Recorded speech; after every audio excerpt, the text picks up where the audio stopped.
আসসালামু আলাইকুম। আমি ডাক্তার এম ফরহাদ বলছি। আজকে ৩টা রোগীর গল্প বলবো। এই গল্পগুলো ৩টাই ডিফারেন্ট। ৩ জনের রোগ একই, কিন্তু রোগটার আউটকামটা, ওয়ে অফ ডায়াগনোসিস এবং ফেট ৩টাই আলাদা। প্রথম রোগী ২০ বছরের এক বালক। সে নানা বাড়িতে বেড়াতে গিয়েছেন। ওখান থেকে হাতের নিচের দিকটা একটু দুর্বল হয়ে গেছে। বাবা আমার চেম্বারে নিয়ে আসলেন। আসার পরে বাবা মায়ের বদ্ধমূল ধারণা ছিল নানা বাড়িতে বেড়াতে গিয়েছে, ওখানে কোনো আঘাত লাগতে পারে। আঘাতের পরবর্তী এই দুর্বলতাটুকু চলে আসছে। বারবার কোয়ারি করার পর আমরা বুঝতে পারলাম রোগীর উইকনেসটা প্রথমে ওনার পায়ে অনুভূত হয়, তারপর ধীরে ধীরে হাতে ইনভলভ করে। এখন আমরা হিস্ট্রি নিয়ে জানতে পারলাম তার কিছুদিন আগে উনি করোনার ভ্যাকসিন নিয়েছেন, যার ফলে আমরা এই হিস্ট্রিতে রিলেট করতে গিয়ে যখন রোগী এক্সামিন করলাম, রোগীর পরীক্ষা করলাম, করে দেখি তারটা হচ্ছে রোগী সম্ভবত জিবিএস রোগে আক্রান্ত। শ্বাস প্রশ্বাসে ব্যবহৃত হয় এই মাংসগুলো ইনভলভ হচ্ছে কিনা তা দেখার জন্য আমরা কাউন্টিং সাইন করি, মানে এক নিঃশ্বাসে সে কতটুকু গুনতে পারে।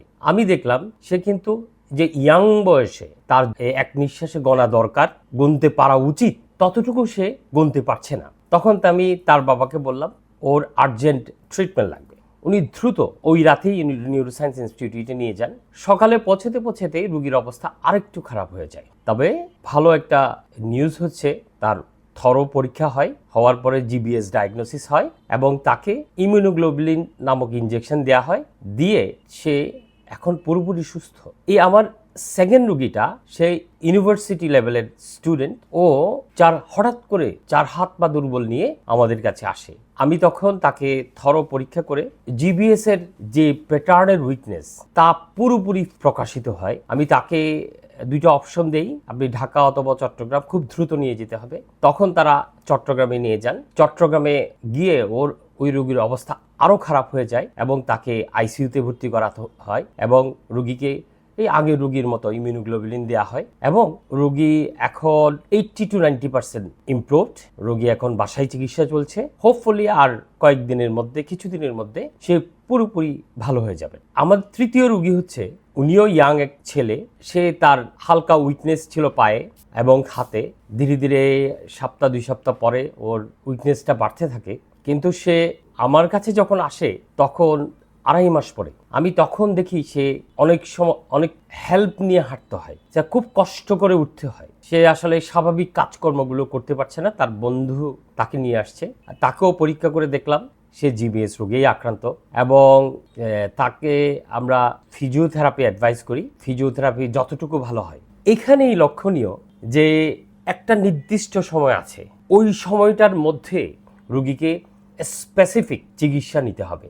জিবিএস এর স্পেসিফিক চিকিৎসা হচ্ছে হয়তো ইমিউনোগ্লোবুলিন নতুবা প্লাজমা ফ্যারেসিস, কিন্তু ওই স্পেসিফিক টাইমের পরে গেলে আসলে ওই দামি এই ওষুধগুলি দিয়ে চিকিৎসা দিয়ে রোগীর কোনো ধরনের উন্নতি হয় না, যার ফলে তাকে ফিজিওথেরাপি দিয়ে যতটুকু ইমপ্রুভ হয় তাকে তার জীবনের সাথে মানিয়ে চলতে হয়। তাহলে আমরা বুঝলাম জিবিএস রোগীর early diagnosis and early treatment অবশ্যই প্রয়োজন এবং রোগের চিকিৎসা দেরি হলে রোগীকে খুব বেশি সাফারিংসের মধ্যে যেতে হয়।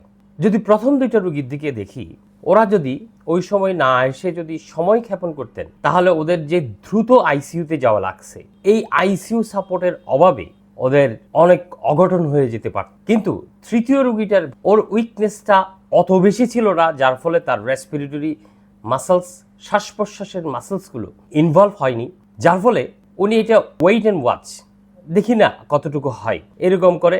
উনি যে চিকিৎসা নেয় নাই তা না, উনিও চিকিৎসা নিয়েছেন, কিন্তু সময়টা একটু বেশি হয়ে গেছে।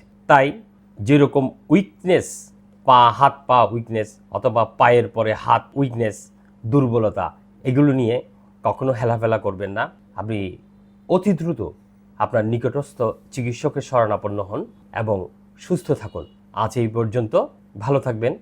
আসসালামু আলাইকুম।